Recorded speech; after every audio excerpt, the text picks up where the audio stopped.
સુરેન્દ્રનગર મહાનગરપાલિકાના કમિશનર શ્રી અને વઢવાણ વિધાનસભાના ધારાસભ્ય શ્રી સુરેન્દ્રનગર મહાનગરપાલિકાના રહેવાસીઓની વોટ ખોટી નાખવામાં તમે કોઈ કસર બાકી રાખી નથી. અત્યારે સુરેન્દ્રનગર મહાનગરપાલિકાના કાબા નીચેનું મુખ્ય રિવરફ્રન્ટ ઉપર આવેલા બોક્સ ધામમાં પણ અમે આવ્યા છીએ. આ પરિસ્થિતિ દેખાડો.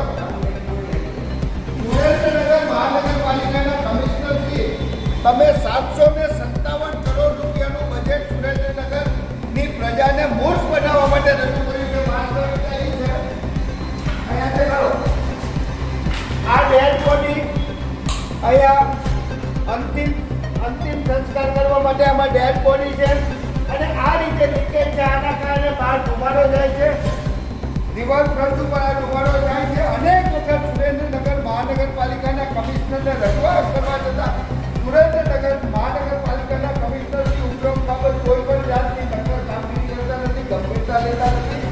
વઢવાણ વિધાનસભાના ધારાસભ્ય શ્રી 757 કરોડ રૂપિયાનું બજેટ મંજૂર કરી લોકોને મૂર્ખ બનાવે છે અને માત્ર ભ્રષ્ટાચાર કરે છે. એટલે ઉપરોક્ત બાબત તાત્કાલિક ધોરણે કામ કરવા માટે અમારી ટીમ, એટલે કે હું, અતુલભાઈ, ગૌતમભાઈ તથા અમારી આખી ટીમ અત્યારે સુરેન્દ્રનગર મહાનગરપાલિકાના બોક્સ ધામે આવ્યા છીએ અને આ કામનું તાત્કાલિક ધોરણે